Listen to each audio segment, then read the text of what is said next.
¿Sabes cuántas personas con discapacidad visual hay en México? Según datos del INEGI, se estima que en México hay más de 3 millones de personas que viven con esta discapacidad. Y muchas de estas personas son apartadas de la sociedad, viviendo aspectos de discriminación y aislamiento debido a su limitante visual.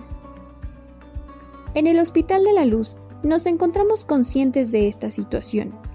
Es por ello que a través del Centro de Atención Integral para la Discapacidad Visual, o CADIVI, promovemos este podcast, invitando a la reflexión y la inclusión de las personas con discapacidad visual. Queremos acompañarte para que vivas un nuevo capítulo en tu vida, uno más fuerte, más seguro y sobre todo con las herramientas necesarias para hacer frente a los retos que se interpongan. Sabemos que no es fácil dar ese primer paso y que se requiere de mucho coraje para dar vuelta a la página. Por ello, te presentamos Sonus Luma, el sonido de la luz. Una colaboración del Hospital de la Luz de la mano de CADIVI Podcast e Hiperbórea Radio, donde a través de 5 historias únicas buscaremos animarte, que pases un buen rato y sobre todo, motivarte a que tomes esa gran y difícil decisión de empezar tu tratamiento. Es difícil empezar, lo sabemos. Por eso, queremos acompañarte dentro de este nuevo capítulo en tu vida. Así que, sube el volumen y recuerda todo aquello que estamos dejando de lado por no dar ese paso inicial. El Dr. Martínez Castro es un respetado oftalmólogo con una impresionante trayectoria de más de 50 años en el campo de la medicina. Su experiencia y liderazgo lo han llevado a ocupar diversos cargos de alto nivel en importantes organizaciones oftalmológicas, tanto a nivel nacional como internacional. Con una formación inicial como oftalmólogo, el Dr. Martínez Castro ha dedicado su carrera a la prevención, rehabilitación de problemas de visión, destacándose especialmente en el campo de la retinología. Su compromiso con la lucha contra la ceguera lo ha llevado a desempeñar el papel de presidente regional de la Agencia Internacional de Prevención de Ceguera, IAPD, durante 8 años, donde ha contribuido significativamente a mejorar la salud ocular en la región. Además de sus logros profesionales, el Dr. Martínez Castro tiene un profundo interés en la discapacidad visual y la rehabilitación, un tema que lo ha llevado a explorar diversas facetas de la atención médica multidisciplinaria. Su trabajo en la Escuela Nacional de Ciegos, licenciado Ignacio Trigueros, y su participación en CADIVI han enriquecido su perspectiva sobre la importancia de la atención integral a los pacientes con discapacidades visuales.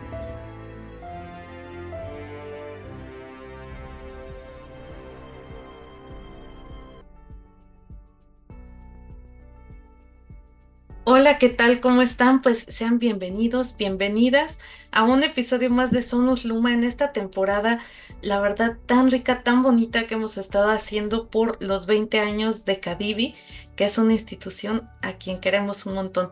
Mi nombre es Jazmín López y pues bueno, síganos a través de nuestras redes sociales en @Hiperbórea Radio, en todas las redes sociales, Facebook, X, Twitter, y bueno, pues todas las redes sociales que conocen, también en nuestro canal de YouTube, a través de nuestras plataformas en donde están los podcasts como YouTube, Spotify, Amazon, Spreaker y bueno, por supuesto en las redes de CADIVI Organización. El día de hoy, pues bueno, como ya escuchamos en la semblanza, pues platicando con el doctor Martínez Castro y bueno, pues de verdad, doctor, qué gusto recibirle el día de hoy en nuestro programa y pues que podamos platicar sobre salud y salud visual específicamente. ¿Cómo está el día de hoy? Gracias, Yasmín. Bien, pues encantado de estar nuevamente con ustedes y comentar algunos detalles o inquietudes. Y bueno, doctor, pues ya con nosotros, bueno, aquí en este espacio en Sonus Luma ya había estado y bueno, ya nos había platicado un poquito, pero igual para para recordar, y para quienes no tuvieron oportunidad de escuchar la entrevista, que por cierto, si no fueron, búsquenla porque también estuvo muy interesante, pero nos podría compartir, pues bueno, digamos, cuál es su papel como presidente regional de la Agencia Internacional de Prevención de Ceguera. Y bueno, pues no sé si nos puede contar un poquito qué es la institución, usted, qué papel es el que tiene ahí. Claro, bueno, la agencia se realiza sus actividades desde Londres, Inglaterra, donde está el primer grupo de estrategas que realmente son epidemiólogos, gente que estudia problemas de salud pública y que hace estrategias para resolverlos. A partir del 75, pero esta iniciativa funcionó primero en países en gran problema de salud, como era el África, etcétera, el Oriente, y llega a nuestra región básicamente y se promueve en el año 1999. Por 20 años yo lo he seguido por interés, vocación, y lo que hace es que es el asesor inmediato de la Organización Mundial de la Salud. Es la que se encarga realmente de sugerir estrategias o advertir de problemas o mandar proyecciones de cómo está creciendo un problema, como es el caso de la diabetes, que sí nos preocupa mucho en México. Esa es la Agencia Internacional de Prevención de Ceguera, tiene varias regiones y yo soy el presidente actual por un segundo periodo que termina en este año, después de 8 años. Así que encantado, quiero conocer la región y puedo responder algunas de tus dudas. Y fíjese que esto es justo una pregunta que yo tenía, porque pues ¿cuál es su opinión con la experiencia que ya tiene de haber trabajado pues en esta agencia sobre la accesibilidad de la atención oftalmológica en algunas comunidades que puedan ser lo que podríamos llamar desfavorecidas, en zonas rurales o quizá alejadas en el contexto latinoamericano? Bueno, en verdad tenemos una carencia. Mira, apenas en nuestra región, como te decía, en el año 99 nace el primer enfoque. Prevención es llegar antes de que una enfermedad, como ustedes bien saben, antes de que la enfermedad se manifieste. Y esa es la herramienta más económica y más efectiva. Entonces, esta es tu prioridad, pero no descuida que cuando ya se ha hecho un tratamiento, ya sea médico, quirúrgico, refractométrico, lentes, etcétera, y el paciente no haya logrado resolver sus necesidades básicas, entonces entra el camino de la rehabilitación. Y bueno, pues obviamente que estamos todavía trabajando para crear conciencia. En nuestro hospital, donde CADIVI forma una parte de nuestro mismo sistema, pues ya los médicos de nuestro hospital sí están sensibles, sí mandan a este tipo de pacientes, pero créemelo, nos faltan instituciones. Han ido creciendo gradualmente, algunas ya tienen un historial más largo, pero la única diferencia, ya lo diremos más adelante, es la manera en que trabaja CADIVI, que es un sistema multidisciplinario. Doctor, y ahorita, bueno, pues justo tenemos una carencia muy grande hacia el interior de los pequeños poblados. Te escucho. No, sí, perdón, continúe. Pensé que ya había. Sí, así es. Entonces te digo, estamos trabajando, e incluso CADIVI ya tiene un programa a distancia online, que como tú sabes se llama Una Luz en tu Casa, del que podemos hablar más adelante. Y bueno, pues este término que de pronto y en últimos años hemos escuchado mucho, rehabilitación, con todas de pronto, ¿no? Desde algunas posturas filosóficas, tiene como algunas cosas en pro, en contra, en un montón de cosas, pero bueno, el término rehabilitación en términos médicos, sí, es correcto. ¿Desde cuándo lo hemos usado y qué significa este término de rehabilitación que ahora usted mencionaba? Bueno, la historia de la rehabilitación realmente tenía que ser en Francia, post-revolución francesa, donde todo el mundo buscaba la igualdad. Y no faltó un mecenas, un humanista, que haya hecho la primera escuela para invidentes, para niñas, la parte más sensible. Entonces, con esto, básicamente, nace esta parte importante. Pero, posteriormente, no es hasta el siglo pasado, a mediados del siglo XIX, donde se habla de la Escuela Nacional en Francia, donde estudió el profesor Luis Braille, que ahora todos sabemos que fue tanto su iniciativa y empeño que creó el sistema Braille, que es una herramienta extraordinariamente valiosa, de eso no cabe duda. Y bueno, pues así vinieron muchas cosas. Posteriormente pasaron muchos años Pero qué curioso, en México en el siglo pasado, a fines del siglo pasado, nace la Escuela Nacional para Ciegos, que es el licenciado Trigos, ¿verdad? Y esta escuela, pues sí, en su base hacía las cosas más adecuadas, acababa a funcionar como un hotel para la gente que venía de mucha distancia, cómo hospedarlos, cómo vivir ahí, pero enseñaban muy pocas cosas, masoterapia, algún instrumento, música, pero no daban el contexto que hoy se da para deber ser un lugar de rehabilitación. ¿Qué es rehabilitación? Bueno, es, como la palabra trata de ser, es integrar a una persona que después de un proceso, enfermedad o tratamiento no haya logrado ser autosuficiente, es hacerlo otra vez capaz de poder resolver cuando menos una muy buena parte de sus necesidades para hacerlo competitivo y no una carga. En cambio, cuando un niño nace ciego, ya no se habla de rehabilitación, se habla de habilitar, y es un proceso más largo. Sí, pues finalmente son distintas circunstancias, ¿no? De vida. Y fíjese que, pues de pronto ya acá en el programa con distintos médicos, con distintos profesionistas, hemos hablado de que de pronto vemos cosas separadas, el quehacer médico y a lo mejor el quehacer de la rehabilitación o el quehacer de una formación ya como una habilitación para la vida. ¿Usted qué opina de esto? ¿Tienen o no tienen relación? ¿Y cómo, si es que la tienen, pues bueno, cómo es que se pueden relacionar? Bueno, hoy estamos, sí, bueno, hoy en nuestra escuela, bueno, el Hospital de la Luz es un hospital escuela, ahí se vienen a formar nuevos oftalmólogos y ya es una concepción integrar el concepto de rehabilitación en esto. Pero sí, estamos entrenados sobre todo para hacer un tipo de rehabilitación, de prevención secundaria. A ver, prevención primaria, ya lo decíamos, es antes de que la enfermedad aparezca. Quien tiene un perfil de riesgo, obesidad, sobrepeso, historia de pacientes con diabetes, bueno, esa persona tiene un alto riesgo de llegar a ser diabético, o en las familias donde hay cáncer, por decir un ejemplo. Pero ya cuando aparece la enfermedad ya es realmente un tratamiento o un manejo básicamente secundario. Estamos haciendo la prevención secundaria. Y la prevención terciaria es cuando ya terminó todo un proceso de tratamiento, no hubo resultados, y es reintegrar a esa persona a una vida productiva. Nuestro hospital lo hace, pero nos falta mucho camino. No en todas las instituciones existe esto, aunque cada vez más, ya casi la mayoría de los servicios están ahí. Ya hablaremos de CADIVI, que tiene un servicio multidisciplinario, y no solamente pues, un oftalmólogo que detecta y da medidas básicas. El concepto de rehabilitar es integrarlo a la vida productiva. Y conocemos muchos centros que los pacientes se acomodan ahí, se sienten cómodos y no se retiran de ahí por años. Y la idea en CADIVI es que al año el paciente salga a integrarse a la sociedad.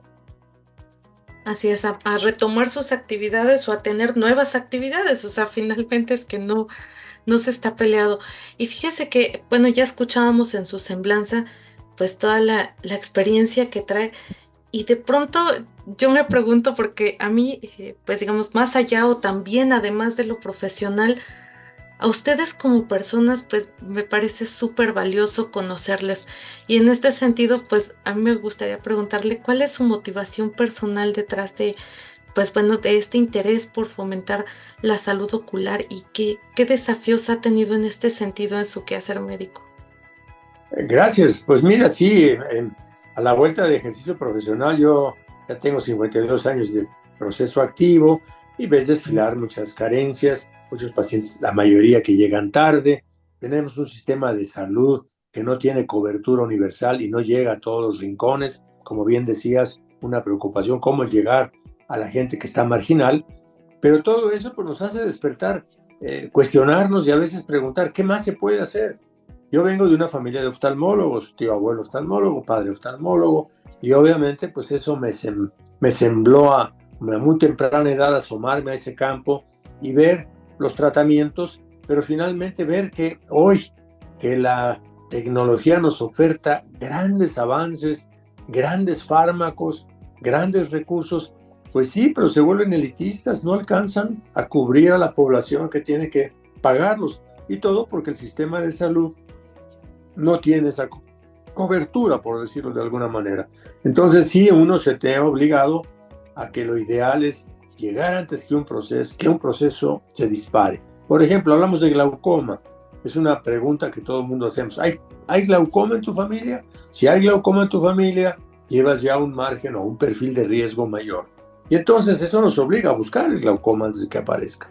Ese sería un ejemplo de lo que hay que hacer, ¿no? Conocer los antecedentes, la historia familiar, el perfil de riesgo. En el caso de la diabetes, sobrepeso, poca actividad física, malos hábitos nutricionales, pues y un familiar con diabetes, pues ya se nos despierta la obligación de buscarlo antes de que aparezca o educar a esa persona. Así es, de hacer un seguimiento, ¿no? Por lo menos tener como eso. Y fíjese que, bueno, ya hace rato pues hablábamos de los desafíos en América Latina, pero bueno, en cuanto a nivel de formación, porque creo que siempre decimos un médico de Europa, un médico en Houston, ¿no? Pero usted, ¿cómo valoraría el nivel de formación de médicos oftalmólogos en México y América Latina? Yo creo que sí, actualmente. Yo creo que ya tenemos suficientes centros formadores de oftalmólogos. Tenemos el problema de que seguimos educando como hace 60 años. Y déjame decírtelo así, todos los avances que nos asombran y que nos da la industria oftálmica, la tecnología, nos seducen y queremos estar en la punta de la cresta y queremos hacer lo último y hacerlo mejor. Y eso nos hace perder la panorámica de ver, como te decía hace un rato, de que mucha gente no tiene ese alcance, no llega a tiempo, y a ellos también tenemos la obligación de ofrecerles algo. Hace falta trabajar más en todos los centros. Nuestro hospital creo que en general hemos hecho gradualmente un cambio, ¿no? No había hace 20 años que empezó Cadivi en el hospital, pero a la vuelta de sensibilizarlos, invitarlos a que conozcan Cadivi, sepan qué es lo que se hace, la gente se da cuenta de que es valiosísimo, que una gente que podría llegar a resultar pues con pérdida de calidad visual o a lo mejor una responsabilidad extra a la familia, de repente se maneja solo y se vuelve incluso productivo. En Cadivi tenemos parte de un programa en alianza con la industria donde a veces es posible reintegrar a un paciente a un trabajo productivo. Y eso es muy valioso porque creo que la gente justo, además de la pérdida de la visión, pues experimenta muchas pérdidas al mismo tiempo en su vida, ¿no? Que son subyacentes a la pérdida de la visión. Y bueno, ¿usted cuál considera que podrían ser como los caminos, a lo mejor de pronto para poder institucionalizar o poder poner estos programas de rehabilitación en México y que pudiéramos pues justo dar más atención a estas personas que pues ya requieren ese servicio de rehabilitación y cuáles podrían ser a lo mejor algunos obstáculos aún a sortear? Mira, yo creo que lo primero, y tienes toda la razón, claro, mira, de las barreras que tenemos es un poco la falta de presupuesto. A ver, lo voy a decir textualmente, un país avanzado que tiene una atención integral del Producto Interno Bruto, es decir, de lo que representa la productividad de un país por cada habitante, o sea, las ganancias de un año o de un periodo de un año, se divide entre el número de población activa y eso representa el Producto Interno Bruto. Bueno, pues te debo decir que un 10% es lo que tienen los países que tienen resueltos estos problemas, que tienen cobertura, que tienen centros suficientes. Desgraciadamente Latinoamérica anda entre menos del 5%. Y ya no te quiero decir en los últimos años nuestro país, que andamos incluso un poco por abajo del 3%. Entonces, esperar un poco de la parte oficialista que vengan respuestas va a ser muy difícil. Tendrá que ser la clase profesional, la industria privada, las fundaciones, las alianzas, la voluntad de todos para realmente promover que toda esta información la sepa el contacto de primera vez. Nosotros oftalmólogos podemos tener el conocimiento, pero ¿con quién llega primero un paciente que ya empieza a tener problemas? Con el optometrista. ¿Con quién llega? Con el médico familiar, ¿no? Con el médico familiar, con el médico general. Entonces, ahí está una gran oportunidad de participar activamente con ellos y decirle, mira, esto es rehabilitación. Basta, no tienes que medir gran cosa, basta con que le digas a un paciente, ¿usted actualmente tiene resueltas sus necesidades? No, bueno, ya es una alarma que te está dando. A lo mejor da lentes, pero a lo mejor ya pasó por todo ese proceso y necesita rehabilitarse. Claro, y fíjese que, bueno, creo que esto nos habla un poco de la centralización de los servicios, ¿no? Porque pues en realidad, justo, ¿no? Acá tenemos en la Ciudad de México y que con todo y eso, pues de pronto no son suficientes, ¿no? Pero tenemos a lo mejor varios hospitales que dan este tipo de atención, ¿no? Por ejemplo, el Hospital de la Luz, pero pues también tenemos el Conde, y Las- bueno, hay muchas por- por- instituciones. Pero pues de pronto en lugares pues que no están cerca de la Ciudad de México, a lo mejor sí hay un poco más de carencia en cuanto a esta atención, ¿no? Mira, Entonces, eso es importante verlo. claro, mira, tienes toda la razón, Yasmín, Jazz. La verdad es que yo a los muchachos jóvenes que vemos en el hospital, ya cuando están por salir, les digo, donde vayas, vas a encontrar necesidad de ofrecer y no olvidarte que se puede hacer rehabilitación. No se necesita ser un experto, detéctala e intenta con medidas muy básicas, una muy buena graduación de lentes, a veces ayuda a ganar renglones de visión, a veces filtros que hacen que el paciente tenga menos deslumbramiento, tenga una mejor resolución, pero también tú trabajando en tu consultorio, Jeff, trabajando en alianza con un optometrista calificado y un psicólogo, porque el otro gran problema, y eso ustedes lo conocen bien, es que los pacientes que están en duelo y la familia que no sabe cómo atenderlos, los sobreprotegen y lejos de ayudarlo, lo cuidan de más. Entonces necesita Claro. también el psicólogo que realmente sea una gente que motive a despertar ese gigante que traemos adentro para decir, yo tengo que salir adelante y tengo que rehabilitarme, y esa voluntad hace el milagro. Así es. Y bueno, pues justo hablando de Cadivi, que ya hemos estado platicando, pues igual si me puede comentar pues cuál ha sido su experiencia en Cadivi, igual trabajando en la escuela licenciado Ignacio Trigueros, pues bueno, en este tema de rehabilitación visual y qué es lo que hace distinto a Cadivi, como nos comentaba hace rato, de cualquier otra institución. Sí, mire, conozco bastantes centros y tengo buena relación con la mayoría de la gente que se dedica a rehabilitación. Hay grandes profesores, gente con un corazón y un humanismo admirable. Afortunadamente los considero mis amigos, pero más que nada les admiro por lo que hacen. Sin embargo, déjame decirte que el problema es mucho más serio en ese sentido. Yo estuve en la escuela, mi primer trabajo, curiosamente, ahí para detectar pacientes que estaban ya en la Escuela Nacional de Ciegos. También conocí la escuela de Coyoacán y me di cuenta del sistema. Son pacientes que se sienten cómodos, protegidos y se quedan por años. Entonces, este era mi historial. Los enseñaban a hacer masoterapia, a tocar guitarra, y en algunos casos, recordarás, hasta vendían billetes de lotería para hacerse productivos, pero todo eso desapareció. Ahora, ¿qué hace Cadivi? Cadivi realmente tiene un equipo multidisciplinario. Es decir, si tú vas a Cadivi y lo conoces, tenemos una superficie de casi 500 metros, estamos por estrenar nuevas unidades allá en un nuevo hospital, tenemos espacios para que exista la habilitación en forma lúdica, los niños, cámaras de estimulación temprana, tenemos el sistema de braille, gente capacitada que te obliga a hacer actividades de la vida diaria, que son muy importantes para que una gente se sienta competitiva, cocinar, guardar su ropa, ordenarse.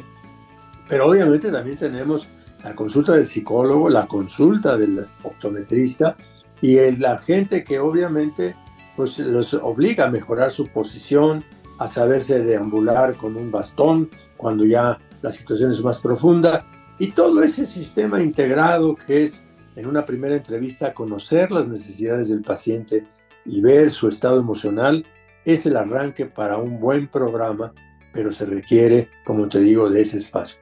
Hemos ganado la confianza porque en varios años tuvimos invitados extranjeros y nos abrieron los ojos. Ellos que han visto en sus países, en diferentes lados, cuál es la situación, pues ven que acá tenemos ese gran proyecto del cual nos sentimos orgullosos, y la última vez hubo gente de la Fundación 11 en España, que es un referente mundial, y también nos dieron un reconocimiento y ahora nos da para becas para ayudar a la gente que no tiene capacidad de pago.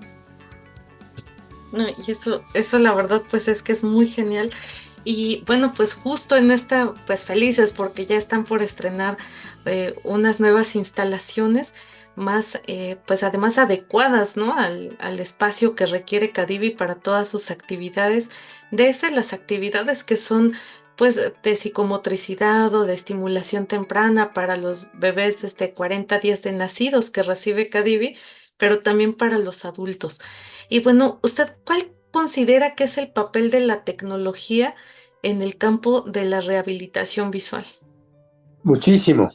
Nos esperan grandes cosas, ya tenemos algunos aparatos que trabajan a través de inteligencia artificial, pero vete a lo más básico, una simple computadora con un lector que amplifica las cosas. Cosas más simples, la presencia de lupas que tienen luz y varios aumentos. Y así podemos mencionar muchos recursos.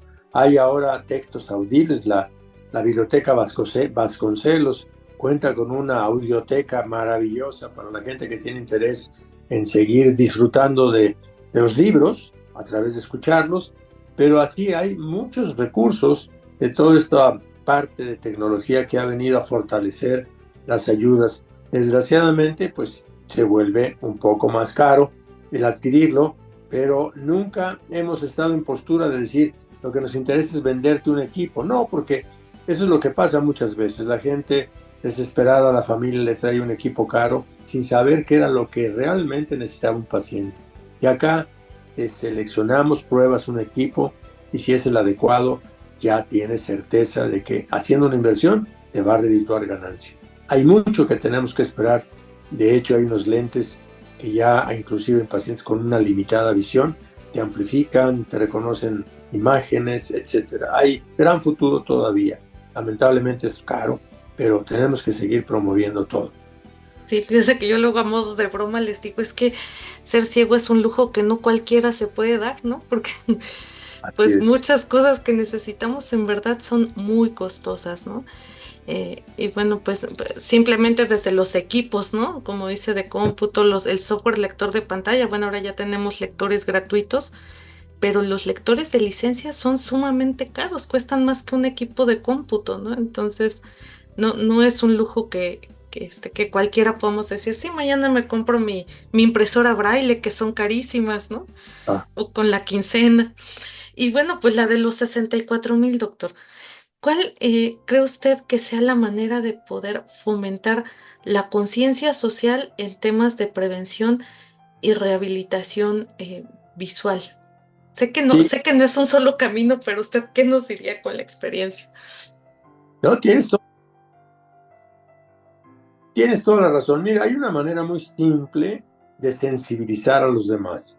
Y es esto que te decía yo. Hay un cálculo en todos los países por número de habitantes y por ingresos anuales en un país que se llama el Producto Interno Bruto. Por decirte algo, algunos países tienen Producto Interno Bruto de $3,000, que es muy bajo, pero algunos tienen de 10,000 y otros de más. Entonces, piensa en esta gente que no está productiva. Y si sumas 1,000, la tienes que multiplicar por esa cifra. Pero si sumas 10,000, si subras 10,000 o subras 50,000 o qué más, todo eso lo multiplicas y te da un número mágico que de alguna manera sí es muy sensible para muchas gentes. Probablemente los gobiernos no, porque ellos manejan las cosas un poco a su manera, pero para fundaciones, para grupos, para nosotros mismos como médicos, darnos cuenta cuál es esa carga social, porque es gente que en un momento dado podría ser siendo parte de la productividad de un país. Y sobre todo, pues tú sabes, hay gastos indirectos, llevar al paciente, pedir incapacidad en el trabajo, ¿verdad? Entonces todo eso nos motiva, que son cifras sueltas, que son gastos directos, gastos indirectos que no se toman en cuenta, pero cuando haces la suma total, hay un costo real y este costo real es el que tenemos que fomentar para que haya más presupuesto, motivación y entrega. La otra es la parte humanista, ¿verdad? Yo digo que de cada 10 oftalmólogos te vas a encontrar uno o dos que tiene esta sensación humanista de servir más allá de lo que es la obligación de ser médico. Y esto es lo que hay que fomentar. Pero también te digo otra cosa, hay que dar ejemplo. El mejor recurso para que la gente pueda cambiar es educar con el ejemplo y segundo, enseñar que esos hábitos tienen un beneficio y el beneficio es esto en números, en costo, en dinero, pero sobre todo en lograr ser felices. A eso venimos a este mundo, a lograr un estatus de felicidad, de ser autosuficientes y de poder tener esa oportunidad. Así es, doctor. Pues mire, yo en verdad reconozco su trayectoria, pero sobre todo pues su compromiso con su labor sobre salud oftálmica y bueno, también en rehabilitación visual. No sé si hay algo que quiera comentar para finalizar a quienes nos escuchan. Igual si pues quisiera comentar o compartirnos algún dato de contacto, alguna red Claro. social en donde podamos encontrarle. Bueno, ustedes conocen bien los números de Cadivi. Yo les podría decir que siempre Cadivi va a estar las puertas abiertas. Sí es importante, en el mejor de los casos, que lleven una nota de su médico, porque eso implica tener un diagnóstico. Cuando llega un paciente, toca la puerta y no se sabe su historial, muchas veces tenemos que mandar al paciente a nuestro hospital para que haya un historial clínico, se sepa si hay una oportunidad más de ayudarlo con cirugía, con lentes o con algún tratamiento médico, pero sí, este sería lo ideal. Y siempre Cadivi va a estar abierto para ayudar. Cadivi está abierto porque entrena técnicos que están en otros lados y que tienen interés en el tema. Ha educado optómetras para sensibilizarlos a que ellos, que son contacto de primera vez, tengan esta oportunidad. Y pues bueno, vamos a celebrar 20 años. Yo me quedo muy satisfecho de ser una parte que me ha tocado participar en Cadivi. Hay personajes, cada uno de ellos muy valiosos, todos somos un equipo. Y así les diría yo, hay que trabajar en equipo, hay que compartir responsabilidades, pero hay que seguir siendo generoso, porque la vida nos ha dado mucho, y quien más tiene debe devolver más. Y yo creo que eso nos hace mucho más sensibles a saber que tenemos una razón de vida. Pues muchísimas gracias, doctor, por compartir con nosotros parte de la muchísima experiencia que tiene. Y bueno, pues la invitación queda abierta para cuando desee regresar a este espacio, pues aquí está el micrófono abierto para lo que usted desee. Te agradezco mucho decir que en este año vamos a tener una asamblea mundial, vienen de todas partes del mundo, en junio, en la Ciudad de México. Es obvio, obviamente es más que para pacientes, es obviamente para entrenar médicos, para sensibilizar más personas, para decirles qué es esto de la rehabilitación y la prevención. Pero bueno, pues ya les avisaremos para que también nos hagan promoción. Un abrazo. Estaremos muy pendientes, doctor. Muchas gracias. Y bueno, pues muchísimas gracias a quienes nos están escuchando, a quienes siguen este episodio de Sonus Luma. Mi nombre es Jazmín López. No olviden seguirnos en nuestras redes sociales. Nos escuchamos la próxima entrevista con más sobre estos 20 años de Cadivi. Hasta la próxima.